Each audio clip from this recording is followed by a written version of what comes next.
Hello guys, welcome to my channel Deepa education J. आज की इस वीडियो में हम चर्चा करेंगे बीपीएससी 4.0 में सामाजिक अध्ययन को लेकर। आज का जो ये वीडियो स्टार्ट करने से पहले मैं आपको 2 पॉइंट्स बता देती हूँ। जैसा कि मैंने पिछले वीडियो में बताया था कि हिस्ट्री का भाग 2 से संबंधित वीडियो, मैंने पिछली वीडियो में जो क्वेश्चंस बनाए थे वो भाग 2 से संबंधित था, और आज कुछ मॉडर्न हिस्ट्री और कुछ एंशिएंट हिस्ट्री के संबंध से संबंधित प्रश्न दिए हुए हैं। अगर आज का सेशन आपको पसंद आता है तो प्लीज चैनल को लाइक करें, सब्सक्राइब करें, शेयर करें। Let's start. पहला क्वेश्चन पर चर्चा करते हैं। बिहार में चाय की खेती किस क्षेत्र में प्रारंभ हुई? ठीक, एनसीईआरटी बेस्ड क्वेश्चन है। तो बिहार में चाय की खेती का जो प्रारंभ होता है वो है किशनगंज से। ठीक, यहाँ पर क्वेश्चन को समाप्त करने से पहले जो पॉइंट्स बता देती हूँ, आप बिहार के मैप को कुछ ऐसे से समझ सकते हैं। ठीक, अब यहाँ पर आपको पता है कि ये पूर्वी हिस्सा है, ये पश्चिमी, ये उत्तर और ये दक्षिण। उत्तर में ये जो है वो आपको पता है कि एक जो सीमा टच होती है वो है नेपाल की, यानी एक अंतर्राष्ट्रीय बॉर्डर जो है वो किससे निर्धारित होता है? तो नेपाल की सीमा से होता है। वहीं पर यहाँ की बात करें तो ये हो गया आपका पश्चिम बंगाल, दक्षिण में ये झारखंड से, और इधर पश्चिम की तरफ ये उत्तर प्रदेश से जुड़ा हुआ है। ठीक, तो बिहार के मैप को हम कुछ इस तरीके से समझ सकते हैं। अब इसमें झारखंड की अगर हम बात करें तो सन 2000 में 15 नवंबर सन 2000 में, ध्यान रखिएगा, 15 नवंबर सन 2000 को झारखंड राज्य का गठन हुआ।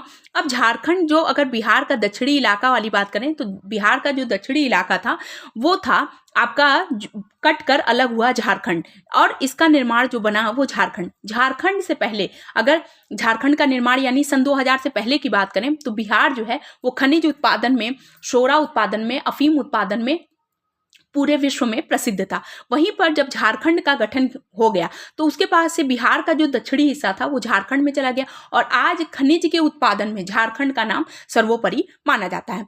तो यहाँ पर ये मोटी मोटी चीजें जो मैंने आपको बताई हूँ वो भी आपके लिए बहुत इंपॉर्टेंट है। आपसे कभी कभी ये भी पूछ सकता है कि अंतर्राष्ट्रीय सीमा किससे लगती है? तो नेपाल से लगती है।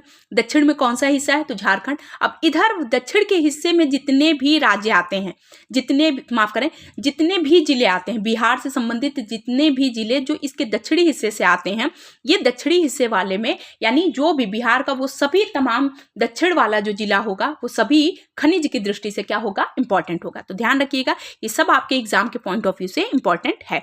दूसरा क्वेश्चन है, कॉमिल्टन विरोधी समझौता कब हुआ? ध्यान रखिएगा, कॉमिल्टन विरोधी समझौता होता है 1936 में, जापान, जर्मनी व इटली में। ठीक, अब यहां पर एक और चीज मैं आपको बता देती हूं कि प्रथम विश्व युद्ध के बाद देखिए राष्ट्र संघ का निर्माण होता है। ठीक है, 1920 में, ध्यान रखिएगा, इंपॉर्टेंट है। आपको पता है उसके बाद 1945 में, 1945 में सेकेंड वर्ल्ड वॉर की समाप्ति के पश्चात संयुक्त राष्ट्र संघ यानी यूएनओ का गठन होता है। और यूएनओ का जो गठन होता है वो इसलिए होता है ताकि आगे से किसी भी तरीके का विश्व युद्ध, अब कभी भी विश्व में कोई भी देश में, कोई भी कंट्री में, किसी भी विभिन्न कंट्री में ये कंडीशन ना उत्पन्न हो, इसके लिए यूएनओ का गठन किया गया। ये संगठन आज भी जिस उद्देश्य से प्रारंभ किया गया था, जिस उद्देश्य से इसकी स्थापना की गई थी, उसके लिए आज भी क्या है? कार्यान्वित है।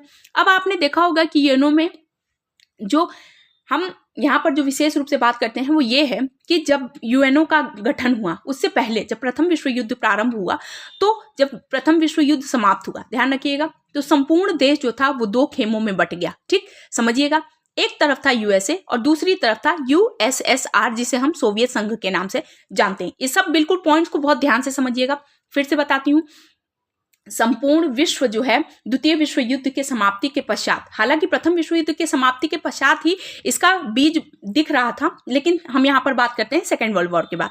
तो सेकेंड वर्ल्ड वॉर के बाद संपूर्ण जो संसार था, संपूर्ण विश्व की अगर बात करें तो ये 2 खेमों में बट गया। एक तरफ यूएसए था यानी संयुक्त राज्य अमेरिका, वहीं दूसरी तरफ यूएसएसआर, सोवियत रूस था, सोवियत संगठन, ध्यान रखिएगा। तो यहाँ पर क्या हुआ कि तब भारत देश आजाद हुआ है 1947 में। उस समय यानी आजादी के पहले डॉक्टर भीमराव अंबेडकर जैसे जो महत्वपूर्ण नेता थे वो चाहते थे कि भारत का विलय जो है वो यूएसए में हो जाए, यानी यूएसए अपनी छत्र छाया क्या करते भारत पर बनाने।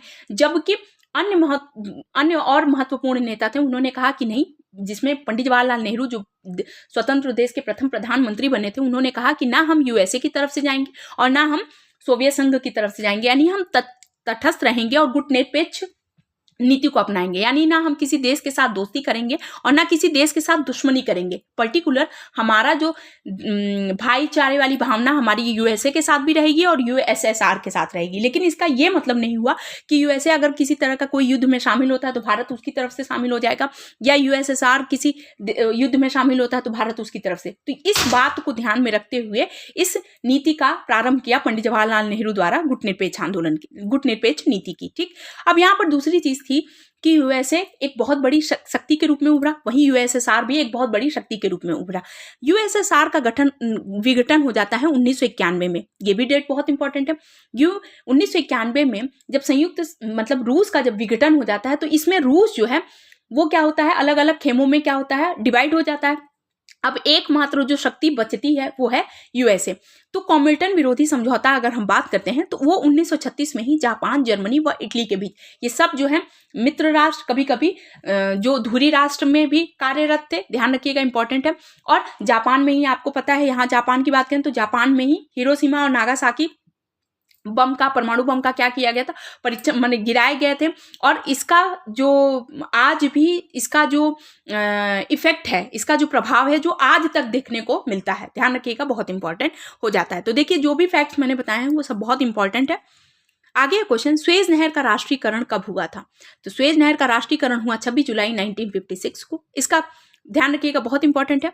अब यहाँ पर ये राष्ट्रीयकरण की बात है, तो 26 जुलाई 1956 को इसका राष्ट्रीयकरण किया गया। इसका निर्माण प्रारंभ हुआ था 1859 से 1869, और 1869 में जब इसका प्रारंभ मतलब इसका निर्माण कंप्लीट हो गया तो इसे 1869 में खोला गया था। लेकिन राष्ट्रीयकरण कब हो गया था? पहले हो गया था, यानी ये चीजें पहले से तय कर दी गई थी। तो ध्यान रखिएगा, ये इंपॉर्टेंट है। सुएज नहर का राष्ट्रीयकरण कब हुआ? 26 जुलाई 1956 को। ध्यान रखिएगा, प्रारंभ कब से हुआ? 1859 से।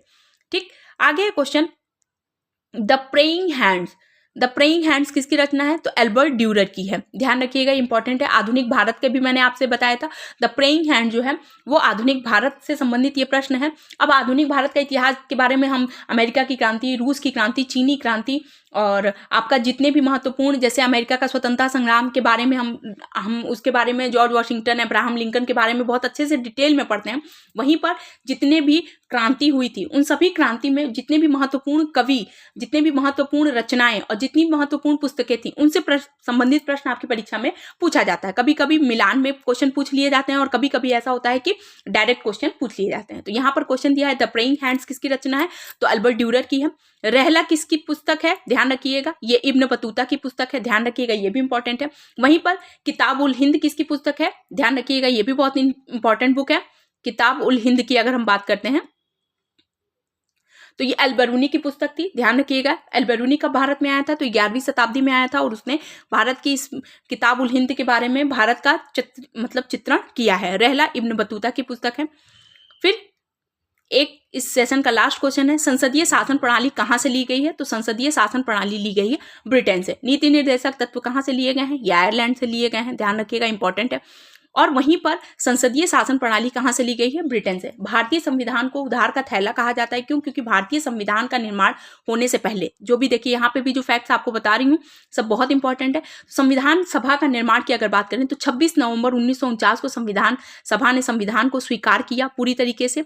1949 को अंगीकृत किया गया, इसीलिए हम 26 नवंबर को संविधान दिवस के रूप में मनाते हैं।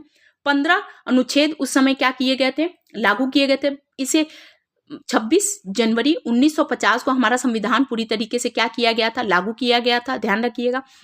अब जब संविधान का गठन बहुत पहले से, यानी 1946 से, आपको पता है कि कैबिनेट मिशन जो है संविधान के निर्माण का जो प्रारूप बनाया था वो कैबिनेट मिशन बनाया था, और कैबिनेट मिशन भारत के आगमन के साथ ही संविधान सभा का क्या होता है? गठन होता है। तो 1946 से लेकर 26 नवंबर 1949 तक के समय जो देखा जाता है, जब तक संविधान सभा का गठन हुआ था, तो संविधान सभा के गठन में आपको पता है कि पंडित जवाहरलाल नेहरू, डॉक्टर भीमराव अंबेडकर, डॉक्टर राजेंद्र प्रसाद, जगजीवन राम, ऐसे बहुत ही महत्वपूर्ण नेताओं ने क्या की? इसमें भागीदारी की।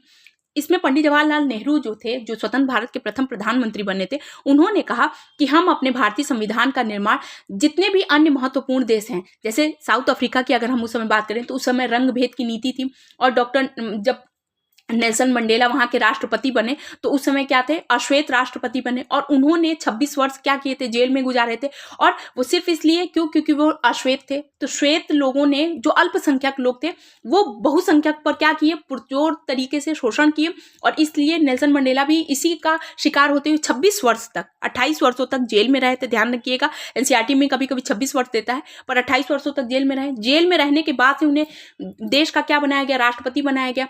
तो ऐसे बहुत सी महत्वपूर्ण जो घटनाएं घटित हुई थी, उन सभी से भारतीय संविधान ने प्रेरणा ली। यानी हर वो उन स्रोतों से भारतीय संविधान ने अधिग्रहण किया, जिन स्रोत से भारतीय संविधान क्या बन सकता था, अग्रदूत बन सकता था। हर उस विभिन्न देश के, विभिन्न विश्व के, संपूर्ण देश के लिए एक आगे चलकर प्रेरणा स्रोत बन सकता था। इसलिए ध्यान में रखते हुए भारतीय संविधान ने हर महत्वपूर्ण देशों से कुछ महत्वपूर्ण चीजों को क्या किया, अधिग्रहण किया, और इसको अधिग्रहण करने में किसी तरह की कोई शर्म महसूस नहीं की गई। ये आपकी एनसीईआरटी में notes by line to line दिया हुआ है। तो इस तरीके से 26 नवंबर 1949 को जब संविधान सभा का संविधान को अंगीकृत स्वीकृत किया गया, और 26 जनवरी 1950 को लागू किया गया, क्योंकि 1930 से हम प्रथम स्वतंत्रता संग्राम के रूप में उसे मनाते थे। तो 26 जनवरी एज इट इज हमारे लिए पहले से ही क्या थी, 15 साल पहले से ही क्या चीजें थी, तो बहुत इंपॉर्टेंट थी। तो लास्ट बैठक कब हुई, 24 जनवरी को।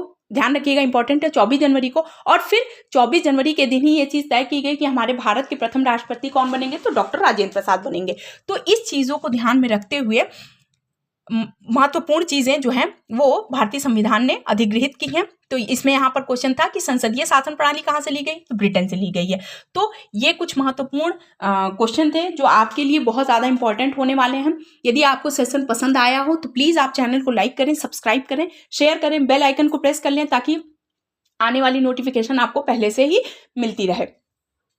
इसके अलावा एनसीईआरटी बेस्ड पॉइंट्स हैं, जो भी पॉइंट्स मैंने आपको बताए हैं वो सब एनसीईआरटी बेस्ड हैं। जिन भी बच्चों ने एनसीईआरटी को बहुत अच्छे से पॉइंट टू पॉइंट पढ़ा होगा, मेरे हर एक पॉइंट्स को समझ रहे होंगे कि मैंने बिल्कुल लाइन बाय लाइन जो है वो एनसीईआरटी से बताई हुई है। तो आई होप आपके लिए वीडियो बहुत ज़्यादा इंपॉर्टेंट हो गई। अगर आपको ये सेशन पसंद आ रहा हो, मेरी एक्सप्लेनेशन पसंद आ रही हो, तो प्लीज़ आप चैनल को लाइक करें, सब्सक्राइब करें, शेयर करें। Thank you so much.